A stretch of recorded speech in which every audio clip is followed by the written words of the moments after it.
Okay. What we have understood till now is that interaction design isn't only about fixing problems, it's also about invention, about creating new products, and by doing so, making the world a better place to live. So yes, when creating interaction, we can follow or use this existing experiences and the interaction. But again, as a good interaction designer, we should try to find new ways of solving that problem, making things simple, making that process easy, and creating a delightful experience. It's all about making their life easy and simple. So that is about interaction design. At that particular moment, make them happy. Okay, give them good experience. Whenever we are creating this interaction design, we basically use any of this approach or a combination of these approaches. So we have three approaches. The fourth one, genius one, is the combination of all. In the UX, what we do is like we follow a user-centric model. Similarly, here also we do the same thing. So we follow a user-centered design approach where we keep the focus on the user. We try to understand like what are the needs, what is the problem, and then try to create solutions to solve their problems. And here what happens is the user is everything. Okay, they guide the design. So what happens, like we learn something from the research and then use those insights to create design. So user is the guide, user is the main player here. And designer, what he does is he basically translates the user's need into meaningful experiences. So that's a user-centered design. You already are aware of this particular approach. Now the second is activity-centered design. So this focuses on the task and the activities that needs to be accomplished. So rather than focusing on what the user wants, so that will always be a bigger picture. So this is about focusing on that particular activity. What is the task and how that can be completed? So here the main player is what? Main player is the activity. What is that is the user wants to do? And we create tools and experiences for that. Okay. The third is system design. So it focuses on the components of the system. So basically, if there is a need and you need to create an experience by creating a solution, so that solution, that component of that particular whole system, so that is basically is system design, and also focuses on the small things like button and all those things. The main core thing is the goals of the system, and designer makes sure that all the parts of the system are in place. I'll explain more about these things. And the genius is any combination of all these three. Okay, so skill and wisdom of designers used to make products. Source of validation is like the users. So they create something and then go to the users, validate what they have done. They do the testing, and basis that they finally develop the product or the interaction.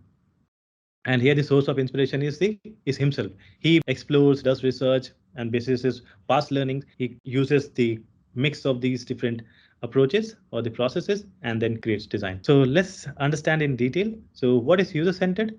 The philosophy behind user-centered design is simple. It's basically what users know the best. The people who will be using a product or service knows what their needs, goals, and preferences are, and it is up to the designer to find out those things and design for them. So designers are involved simply to facilitate the achievement of the user's goal. So here what's happening is the designer goes to the user, does the research, tries to understand what are their needs, and then create solutions for them. So that's the user-centered, keeping the focus on the users. The second is the activity-centered design. So activity-centered design, also called as ACD, doesn't focus on the goals and the preferences of the users, but instead focus on the behavior surrounding particular task. So in order to complete a task, how will the user behave or what he will do? So thinking from that point, okay. Activities can be loosely defined as a cluster of actions and decisions that are done for us. So basically, activities what? What are the different tasks? What are the different activities that the user will do to complete certain tasks? So sometimes we focus on the activity and then create the experience or the interaction. Okay, so that's called as the activity-centered design approach. The third is the systems design. System design is a very analytical way of approaching design problems. It uses an established arrangement of components to create design solutions. Okay, so we'll see like what is the difference between the user center and the systems design. So whereas in the user centered design, the user is at the center of the design process. Here, a system is so basically the visual representation, the journey of the user through design. So that is what is kept in mind when creating interaction. So system design outlines the components. That's basically what is the goal, why the user will be using the product. So keeping that in mind, then also understanding the physical space, one of those dimensions of the interaction design. And also there could be like something about the different controls, and also at the end, the feedback to the user. The good approach is what? Good approach is called as the genius design. Here, the designer, one, yes, he relies on his past experiences. Whatever he has learned in the past, he tries to use those learnings when creating the solutions. But apart from that, also uses some part of the system design and also some part of the activity-centered and the user-centered design approach. So this is flexible. You combine all the other approaches and then come up with your own way of creating interactions. So genius design relies almost solely on the wisdom and the experience of the designer to make design decisions. Designers use their best judgment as to what users want and then design the product based on that judgment. Yes, but again, here your design should be based on the research, on the needs of the user. It's a mix of everything because the designer has a good understanding of the systems. He has also good understanding about how he should help the user complete certain tasks and also good understanding of the user through the research and so on. So user involvement comes at the end of the process when user tests what the designers have made to make sure it really works as the designer has predicted. So yes, the users are generally involved at the end, but as a good process, you should always keep them involved in your process. So if you really want to create good interaction design, so in that case, you'll have to always follow some process, and sometimes it's also called as design strategy. So what is design strategy? Good to know this. So let's see. So design strategy is the product and the project planning that takes place at the beginning of the design process.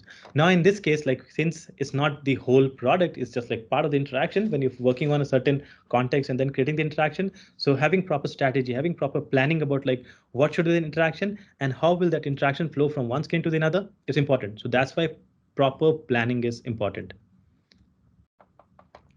So what is design strategy? Design strategy is a combination of defining a vision for the end state of a project and determines the tactics needed to execute on that vision. So yes, the overall project, but again, the micro interactions. So interactions on the screens. And if there are like multiple interactions on that screen, so planning about each and every interaction. Okay, so it's important. And so here, this is like good example. So instead of saying, let's design this new widget, the question that should be asked are, what should we be designing that will meet our organization needs and needs of our customers? So instead of getting straight to the point, like let's design this. So first you should ask question, like you should try to understand what is the problem and then how that can be solved. And then have multiple options.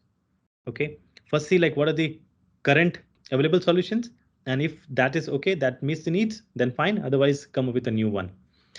And also you should ask this question, like how should that solution be manifest? So do you need a widget for that, or you want to have a separate page or something else? You can have this only by understanding the need. So this is what we do, same like design thinking process that we follow. So create or come up with a process, so your own process about how to approach any of this requirement or need. So you diverge into this, then converge, and then diverge and converge is all about similar to this double diamond process. So you do the research, you do the observation, see the user, like how they're reacting, how they're using the product, and so on, and then analyze basis that, and then ideate, then use the design principles, and then create prototype, okay, and then refine it basis the testing. So how does it go? It basically starts with understanding the problem or opportunity to be addressed and then determining key differentiators for the product to be designed. So if there are existing solutions in the market, can that help you solve that problem? If yes, that's good. But in order to be different, what else can you do? That are the key differentiators. And after you have some thoughts and ideas, what you do is like you visualize that or basically create some artifact and then present it to the organization, take their buy-in, and then finally create the roadmap and execute the interaction.